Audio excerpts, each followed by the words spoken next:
भोरच्या नसरापूर इथल्या एका निष्पाप 3.5 वर्षांच्या चिमुकलीला नराधम वयोवृद्धानं जनावरांच्या गोठ्यात नेऊन हत्या केली आहे। आरोपीनं घृणास्पद कृत्य केल्याचा संशय व्यक्त करत पुणे सातारा महामार्गावर संतप्त नागरिकांनी रास्ता रोको आंदोलन केलं।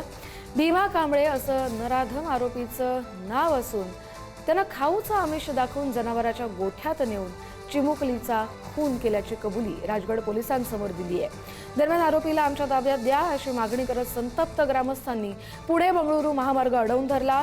यावेळी परिसरात अतिशय तणावाची स्थिती निर्माण झाली होती।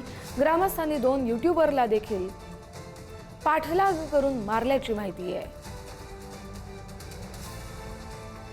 वर्षाच्या लेकरालाही सुरक्षित सोडलं जात नाही, अजिबात नाही। गृहमंत्र्यांचा राजीनामा बिलकुल मागावासा वाटत नाही, मागू नये, कारण आपल्याला माहिती आहे की गृहमंत्र्यांना या गोष्टींशी काही फरकच पडत नाही, देणं घेणं नाही। काही जरी झालं तरी गृहमंत्री काय राजीनामा काय देणं वगैरे ते तर दूरच राहिलं। फार तर मृतकाच्या घरी मदत पोहोचवणे, मोठं भाषण करणे, आम्ही याच्या मुळाशी जाऊ म्हणणे, याच्या पलीकडे गृहमंत्री फार काही करणार नाहीत। ज्याचं पोट जळालं त्याला झळ लागली।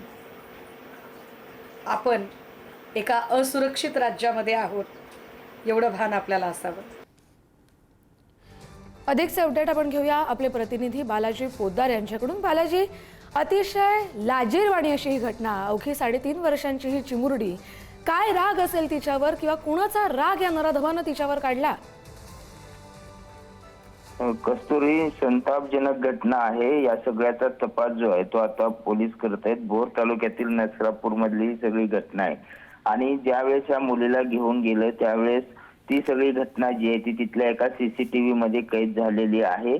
मात्र इतर सीसीटीव्ही ग्रामस्थांनी बंद असल्याचा आरोप केलेला आहे। गेल्या रात्री 1.5 ते 2 तास ग्रामस्थांनी जो आहे तो पुणे नसरापूरचा जो हायवे आहे तो बंद केलेला होता आणि कुठल्याही परिस्थितीमध्ये या आरोपीला आमच्या ताब्यात देण्याची मागणी जी आहे ती ग्रामस्थांनी संताप व्यक्त करत केलेली आहे। पोलिसांचा सुद्धा आता मोठा बंदोबस्त आहे। मात्र महाराष्ट्र सुरक्षित आहे का? महाराष्ट्र चिमुकलीवर अत्याचार होताना आता काय कारवाई महाराष्ट्र पोलीस किंवा पुणे पोलीस करतात ते पाहणं महत्त्वाचं आहे। मात्र आता जो संताप व्यक्त केला जातोय तो अतिशय आक्रमक संताप जे आहे ते ग्रामस्थ व्यक्त करतायत आणि त्यामुळे या घटनेचं गांभीर्य लक्षात घेऊन कडक कारवाई करण्याची मागणी केली जाते।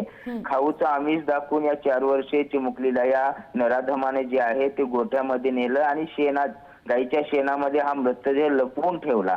त्यामुळे इतकी क्रूरता येते कुठून आणि यावर आता कारवाई काय होते हे पाहणं महत्त्वाचं आहे। या नराधमाला जे आहे ते पुणे पोलिसांनी ताब्यात घेतलेले आहे। 65 वर्षाच्या भीमा कांबळे असं या व्यक्तीचं नाव आहे आणि नेमकं या व्यक्तीने कशासाठी हे सगळं केलं याचा तपास जे आहे आता पोलीस करताना पाहायला मिळत आहेत। मात्र अशा घटना वाढत असल्याने महाराष्ट्रात चिंता व्यक्त होते। हो बालाजी, आणि तिथल्या नसरापूरमधले ग्रामस्थ देखील आता आक्रमक आहेत।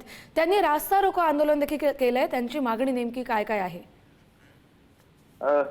हा जो नराधम आहे त्याला आमच्या ताब्यात द्या अशी प्रमुख मागणी या सगळ्यांची आहे आणि ग्रामस्थांचे जे ग्रामपंचायतचे सीसीटीव्ही होते ते बंद होते, त्यामुळे एकाच सीसीटीव्ही मध्ये हे सगळं प्रकरण दिसते। मात्र त्यापूर्वी काय झालं, यापूर्वी अनेकदा असं काही झालेलं आहे का? आणि हा जो भीमा कांबळे नावाचा व्यक्ती आहे याच्यावर यापूर्वी सुद्धा 2 केसेस दाखल आहेत। जर यापूर्वी त्याला अटक केली असती, पोलिसांनी कारवाई केली असती तर कदाचित या चिमुकलीचा जीव वाचला असता, ती अत्याचारापासून वाचली असती अशी सगळी ग्रामस्थांची मागणी आहे। आणि पुणे बंगळुरू महामार्ग अडवून धरला, त्यांचं आंदोलन अजूनही सुरू आहे का बालाजी?